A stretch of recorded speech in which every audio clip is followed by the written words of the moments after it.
Welcome to another In Wheel Time podcast, a 30-minute mini version of the In Wheel Time car show that airs live every Saturday morning, 8 to 11 a.m. Central.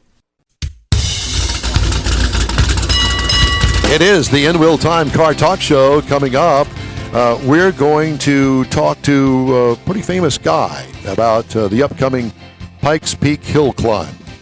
And I'm not going to do anything other than just tease it with that, okay? I think that's good.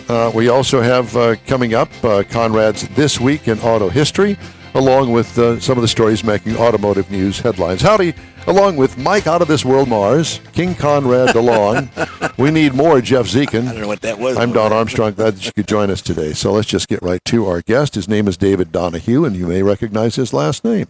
David, it's great to have you with us this morning, and thank you very much for joining us. Well, thanks for having me on. Yeah.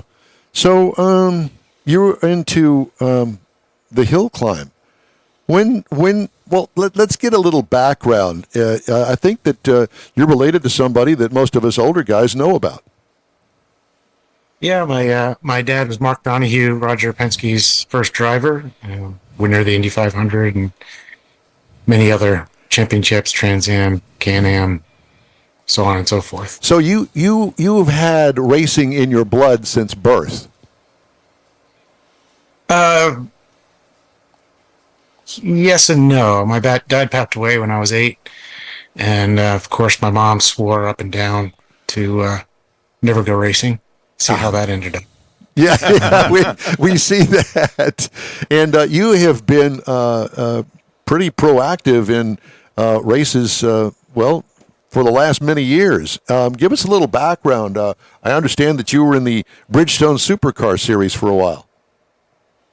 Yeah, that was really one of the first places I started racing professionally. I did some showroom stock races in the Firehawk Series before that, and then this was all in the early 90s. So I'm dating myself as an old guy. Yeah, welcome to our world. Yeah, and that kind of rolled into, I had some support from BMW, and that rolled into BMW North America semi-factory effort with the M3 in IMSA GT competition. And then I ended up, because I won the Supercar Championship with Bridgestone, Firestone wanted to kind of keep me under their wing, and Al Spire liked me, I guess, and introduced me to Bruce McCall and Roger, and well, I mean, I knew Roger, but they wanted me to do some Indy Lights races and start pursuing that. Unfortunately, it was around the same time the big split happened between CART and IRL. Yep. So things kind of went haywire there. But it opened the door for me to do some stuff with Pac West, the IndyCar team. They were starting a super touring team. So that opened the door for me to establish a relationship with Chrysler and Dodge with the Stratus Super Touring, and won a championship in that. That got kind of shelved when, as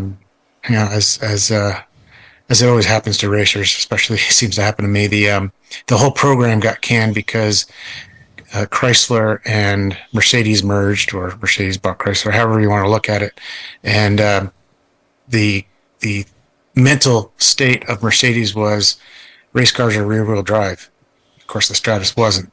So it was retroactively canned, the whole program. So well, this all sounds very familiar. It's just like the broadcasting industry that I've been a part of since AM radio is being canned. Yeah, all of that sort of stuff. So you're not by yourself, just in a different genre. That's all.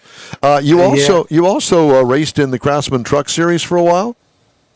There were always like one-off races, just a handful of races. I after the Viper in 98, 99, and 2000, I was working with a NASCAR team and did some truck races and some what then was Busch races. Right. The truck races went better than the Busch races, and it was short-lived. So, and that's when I started racing for Brumos and Porsche. Was 2002 and 2003. Actually, 2003. I was testing in 2002 for the new DP category. And after winning Le Mans in 98 and then winning the Rolex 24 in 2009, which was a sort of a crowning achievement, I guess, with Brumos, being their last overall victory at the Rolex 24. And so, obviously, very impressive past. Where are you? Where have you come from up to today? What do you mean? I just said. Well, just no. described Well, no. No, but I think today you're But from doing 2006 until today, where are you? How did you get to 2006 to today? Is a ways. Yeah, 2009. I mean, I stopped racing full time in 2012. I won the Rolex again in 13 on just a couple one-off races, and then I was working for Porsche Cars North America for 4 years. I was the 918 Spider client relationship manager. Then that position went away as all the cars were sold, and the customers were pretty happy at that point. And I did some work locally, and then I worked for a company in Rhode Island. But all along, since 2017, I was still working for Porsche Cars North America. I met the folks at Porsche Colorado Springs, and Joe Brenner and some of his compatriots asked me if I wanted to do the Pikes Peak Hill Climb with them. Of course, I always heard about Pikes Peak. I never really watched it or anything. I just said yes. And then I saw some video. And then you said no. And I was wondering, what the hell did I just do? Exactly. Well, you've had some pretty good success at Pikes Peak with first in class, a couple of second in class. So it's not like you just went and enjoyed the day. You went and won. Yeah, I've won twice. Although last year the visibility was so poor, the time was bad. It's weird that a win feels like a DNF. But with so much effort, I mean, we're there all month. I leave on Tuesday for a race towards the end of the month of June. So, I did a lot of preparation that first year on the simulator, so that I knew where the corners went. If you ever watch a run, it's sort of dizzying not knowing what corner you're in, because so many of them look the same. You do a 25 mile an hour hairpin to the right, and the road just goes up to the left around the corner, and no trees, no nothing. So all you see is sky. And the same thing happens for the left turns, so the left hand hairpins. So it was really important to understand the sequence of the corners. There's 156 corners. It's 12 and a half miles long. The start line's at 9,500 feet or 9,300 feet, with the finish line at 14,000 feet. So air is really thin. In fact, in 2018, the car wouldn't even start. It was a GT3R race car, normally aspirated. It wouldn't even start without having the engine management system adjusted. And even after we got it started, we couldn't get to get off of idle without a couple more sending the ECU back to Porsche Motors. And what class are you in now? What car are you driving up there for the competition this year? I'm doing Time Attack 1. I've done that every year but one. I did run a car in Open once. We thought there was an opportunity in Open at one point with a car. It was a 1,300 horsepower GT3R. It didn't work out the way we wanted to after 4 engines. We just ran it. We ended up taking an engine out of the pre-owned lot at the dealership and sticking it in. Now, there's a story you don't hear every day. we run out of engines. It was an expensive year. But TA1 is basically modified street cars. We're starting with a really good base car, the GT2 RS Club Sport Porsche. So it's basically the street Porsche turned into a race car by the factory. And then we do significant other modifications for aerodynamics and power. So it's not, it's big power for some people, not huge power for you folks in Texas. We're making 800 wheel horsepower. I know I'm doing work with Hennessy, so the whole definition of power has changed for me. Yeah. When I'm running the F5 with 1,800 horsepower. The car's a proven solid competitor. You never know what you're going to get. This year we have a Alpine from Europe coming over. It's 1,000 pounds lighter than my car, and makes really good power. It seems to have pretty good aero and a really good driver. So we've got our work cut out for us. How do you get 1,800 horsepower to the ground? Oh, they do it. I mean, that's what I thought. Big fat So tires and wings that push you into the ground. Well, yeah, but still 1,800 horsepower and cars that virtually weigh nothing. It seems to me like nothing but tire spin all the way. Yeah, you'd think, but I ran the car and it was I gave laps in Arizona at a place called the Podium Club at Tessa, and it was shockingly good. You could get full throttle and just go through the gears. First gear, you're probably traction limited. Actually, they put a shorter ring and pinion in it because it was the road course version of the car. Yeah. I don't think you needed the shorter ring and pinion. It has so much torque because it's a 6.6 liter twin turbo V8, but the normally aspirated part of the 6.6 liter makes so much torque. And it would actually kind of pick up the front of the car and drive the front off. Kind of hard to steer with the front tires off the ground. Yeah. I'm exaggerating, but you did have to like pedal the throttle, not so much just for the rear, but for the front too. The car only weighs 3,000 pounds, so it's still quite a light car for something like that. So you're running again the 2019 GT2 RS at Pikes Peak this year. Is it the same car? Because I see you've been driving that year, make, and model since 2020. Is it the same car each year, or is the car changed? It was how do I describe this? It's a different VIN. It's the same car. 2020 and 2021 was a different VIN. Okay. So it's the same kind of car, but a different actual physical car since last year and this year.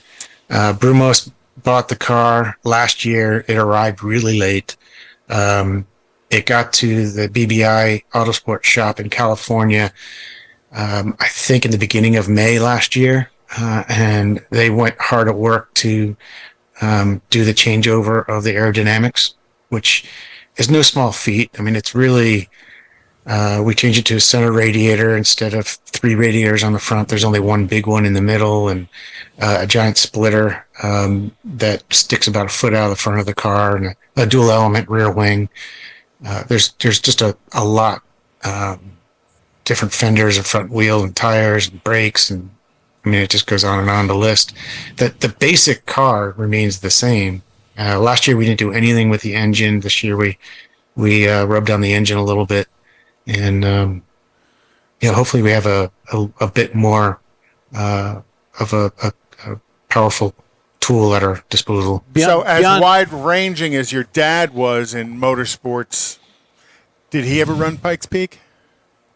He never ran Pikes Peak, but ironically, he started his career with hill climbs, where I'm ending my career from hill climbs. Yeah, and that's the point I was trying to make earlier, is that you've got all these wonderful awards and championships. Do you have an engineering background? No, I don't. I went to school at Lehigh University, but I had entirely too much fun and basically declared my major based on what will let me qualify or graduate in 4 years.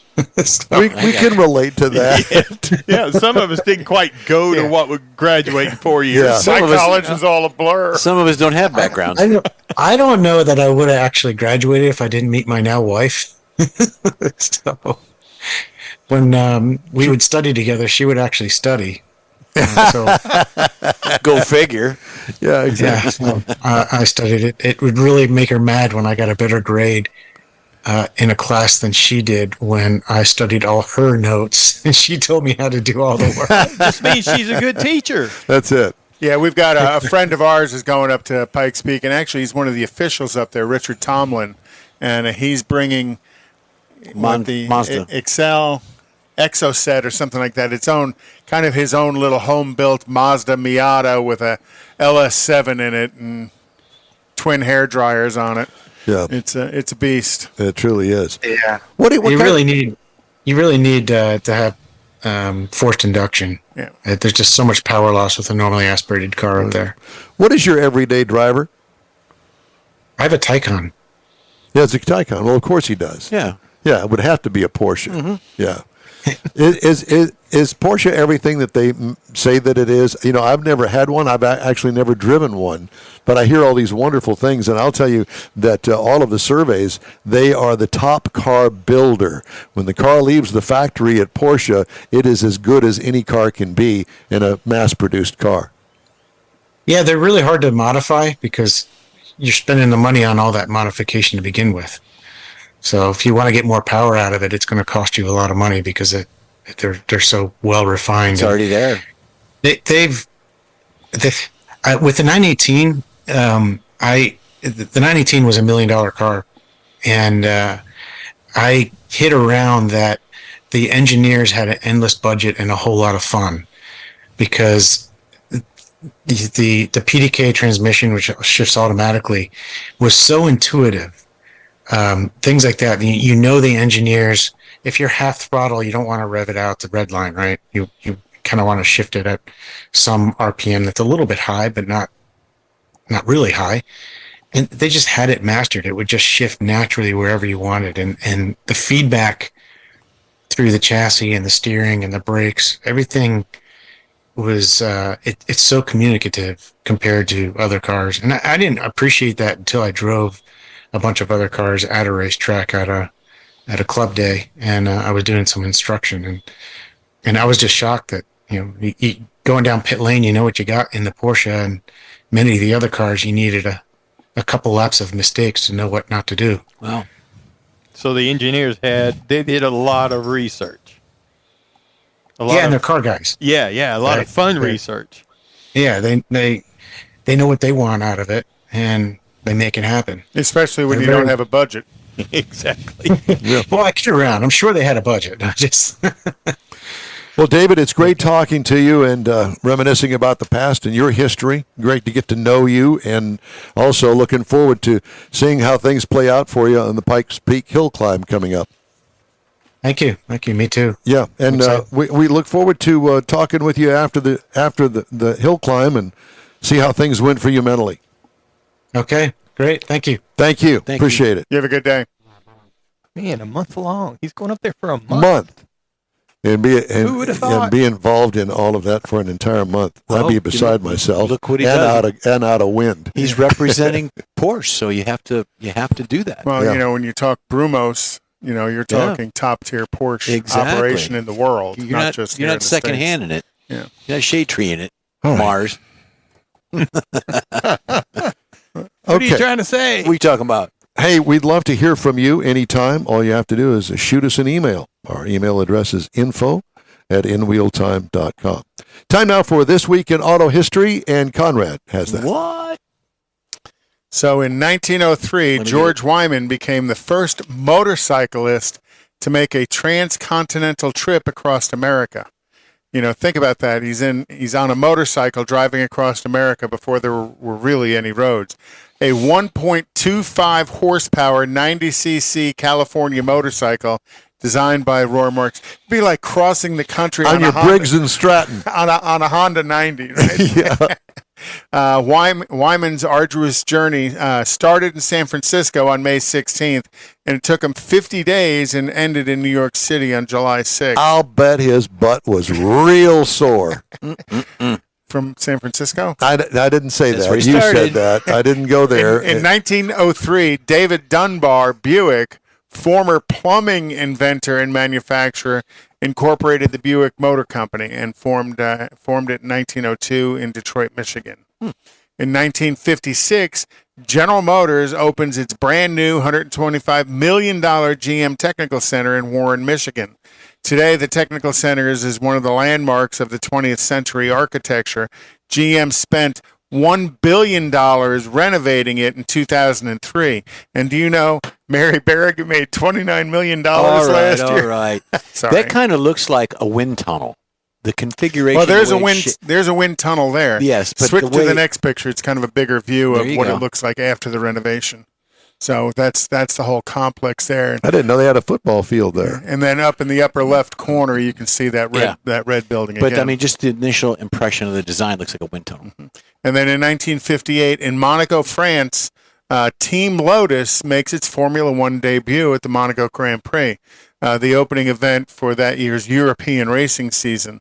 Over the next 4 decades, Team Lotus will go on to become one of the most successful teams in Formula One racing history. Jim Clark won his first World Drivers' Championship in 1963 driving a Lotus, beginning the golden age of Lotus racing. Both Clark and Graham Hill both won multiple Formula One titles. Clark also drove a Lotus to victory in the Indy 500 in 1965. And then years later, virtuosos like Emerson Fittipaldi, Mario Andretti, and Alessandro Zanardi all represented the Lotus team brand in Formula One. Monaco's this weekend, too. That Lotus is in the Henry Ford. Mm-hmm. That car? Yeah. Okay. In 1981, the 20 millionth Volkswagen Beetle was produced in Puebla, Mexico. And that's actually in the museum in Wolfsburg right now, is that silver Volkswagen. In 2005, Toyota Motor Company announces its plans to produce a gasoline-electric hybrid version of its best-selling Toyota Camry sedan, built at the company's Georgetown, Kentucky plant. The Camry became the first hybrid model to be manufactured in the United States. And then in 2007, Los Angeles, California, is the first stop on a cross-country road show, but for the Smart car, the Smart 4.2 in the USA. And actually, I think that has kind of fallen under the Mercedes umbrella as well. It needs all the help it can get. Did you ever get one as a company car? I did. No, not as a company car, as a press car, As yes. a press, I meant as a press car. There are some Mercedes dealerships that use those as golf carts to take folks out on the tour looking for the lot. Yep. Did you ever have one? I never had a smart car? I was never so scared on the freeway in my entire life until I got into that one. You could literally put that in the back of a pickup truck. Well, that's not. You know what? We just need to move on. That's not even worth the It's words. an automobile seed, is what it is. You plant that and you get a car. Okay. It's just bad. That's this week in auto history. Well, Glad I brought back such wonderful memories for you, Don. You always do. all that is literally, really is a grocery getter. If you're traveling under 40 miles an hour, okay. If you got to have something that looks weird, it's a golf cart drives weird, and all of the things around weird, then that's the car. Mars, you're not saying anything. And then some other manufacturers followed it with equally weird cars. Remember Lexus did the IQ. If you're going to do that, why not just get yourself a motorcycle and a backpack? Electric car. Get an electric car. I did drive a smart car at one of the events of the Texas Motor Speedway. Are you bragging or what? No, I was fortunate that I didn't have to get out on the highway in it. I think it was like 57, 58 miles an hour, as fast as that car would go. They timed you with a calendar. They probably did. Calendar. That's it. I never understood that. Yeah, me either. I was never a fan of it, and they sold quite a few of them early on, and you occasionally see one on the highway here now, every now and then. I would feel totally unsafe driving in that because you're you would think that looking up at an F-150. You would think that car would be like $5,000. It's not. Oh no, it's relatively expensive for what you get. Oh, when they were new, they were in the mid to high 20s. Yeah, you only get the front seat, but when they first came to Texas, they made a big deal in Austin about you could rent them for an hour. Surprise. Yeah, but they cars like that just don't work in Texas. Thank you. Let's do Sold Cars Roundup from Hemmings this week. We always have a good time with that. This is for you, Jeff. All right. And Conrad. Oh, boy. The 1993 Cadillac Alante. Car that was built in Italy and shipped to the United States or via an aircraft. Right. It's custom built 747. Yeah. Mm-hmm. It sold this past week for an auction price of $11,550. A 93? A 93. 93 was probably, if there was, forgive me, the best year for an Alante. That would have been the best year for the Alante because that was the only year the Alante was available with the North Star engine. Well, you missed it. You missed your opportunity. No, I didn't. Jeff missed his opportunity. No, that's all right. 1987 Chevrolet El Camino. Pretty good. 87. Pretty good looking car. Had the Monte Carlo front end on it. $21,242. That's a lot. I was thinking less than that. It's a lot for that year. 1974 Chevrolet Corvette. Week in the Britches, 1974. 174 horsepower. How much money do you think it sold for? 18 grand. 14. Yeah, I was going to say 14. $8,100. Oh! And the owner was happy to get that much for it. Probably. Here's one. This means is it didn't sell it. this is mine. A 1970 Chevrolet Chevelle SS. Oh, yeah. How much? A convertible, Wait. by the way. Oh. So it wouldn't. So it's not. We don't know what 454, it's engine the was 390. We don't know You have to anything. assume it's a 396 because it's a convertible. And it's a SS. Assuming a I'm going lot to say there, buddy. 28. I'll say 50. I'll say 32. $135,345. I only missed it by 100,000. Can you imagine all the smart cars you could get with that? Here's Jeff's car. And literally, what year is your car? 13. This is a 2005 Cadillac SRX, silver, It's a Gen 1. and it sold for $6 grand. $13,388. That's too much. Way money. more than it Yeah. was worth. Let me see that. A 1969 Chevy Camaro. Now, it says a Z28 on the badging on it. We don't know whether it's a clone or what. We don't know anything other than it's green, got white racing stripes on it. 69 Z28, $69,300. A 1958 Chevrolet 3200. That's the Apache with the quad headlights. Would you? I don't know as if this Yeah, is but the Apache. Which kind of shape It's a is it in? step side. So how What much? shape is That's it a 3/4 ton. You never know. Well, how I mean, does it look good on yeah, that? well, these Pretty all decent? look good. No, you know? I'm This gonna one say here is 30. $8,000. Oh, that's cheap. No, that's because it's a 3/4 ton or 1 ton. One Okay. of the two. How about a '77 Ford F-150 for $6,300? Too much. And a Nash Metropolitan sold for $4,000. I wouldn't give you $4 for it, but whatever. A 1950 Buick 41. I think my grandfather had one of these. $6,500 at auction. And I and a bet your mom 49, did Smoky Burnouts a with 49 one tire. Willis Jeepster for $30,451. Well, that's it for this hour of the In Real Time Car Talk Show. Hour number 3 starts after this break. Everyone at the Tailpipes and Tacos Cruise In at the Lupi Tortilla Tex-Mex in Katy, thank you for participating in the best cruise in around and look forward to seeing you again. You'll hear about the next cruise in date right here on In Real Time.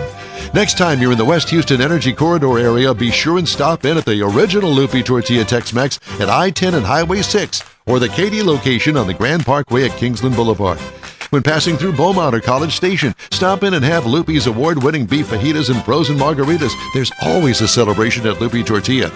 Lupi Tortilla founder Stan Holt and his wife Sheila are winning racers on the NHRA drag racing circuit and have a collection of hot rods and classics that everyone appreciates. Look for them at the next Tailpipes and Tacos Cruise In. The date will be announced soon and will once again be held at the Lupi Tortilla Tex-Mex on 99 and Kingsland Boulevard, just south of I-10 and Katy. We'll give you all the details right here on the In Real Time Car Talk Show and online. Donations benefit God's Garage. We'll see you then. You own a car you love. Well, why not let Gulf Coast Auto Shield protect it? Houstonian John Gray invites you to his state-of-the-art facility to introduce you to his specialist team of auto enthusiasts. We promise you'll be impressed. Whether you're looking to massage your original paint to a like-new appearance, apply a ceramic coating, install a paint protection film, nano-ceramic window tint, or new windshield protection called ExoShield, Gulf Coast Auto Shield is where Houston's car people go. Curbed your wheels? Instead of buying new, why not have them repaired? How about a professionally installed radar detector? Gulf Coast Auto Shield does that too.